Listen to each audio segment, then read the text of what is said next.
কি গো, কি হয়েছে? এত ডাকছো কেন? আরে এদিকে এসো, দেখো কত বাজার করে নিয়ে এসেছি। কৃষ্ণা আর নীলার একটি সুখের সংসার ছিল। কৃষ্ণা একটি ফ্যাক্টরিতে চাকরি করত। ওদের সমাজে ভালোই ওঠা বসা ছিল। নীলা, কালকে কিন্তু আমার বাড়িতে পার্টি, চলে আসিস। সব ভাবিরা কিন্তু আসছে। আচ্ছা, আমি চলে আসবো, কোনো সমস্যা নেই। আর ভালো কিছুই রান্না করে নিয়ে আসবো। ঠিক আছে রে নীলা।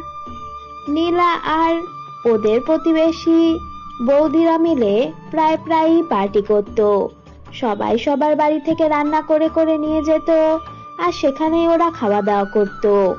এভাবে করে ওদের দিনকাল ভালোই যাচ্ছিল। একদিন কৃষ্ণা ওর ফ্যাক্টরিতে অ্যাক্সিডেন্ট করলো। তারপর ও পঙ্গু হয়ে পড়লো।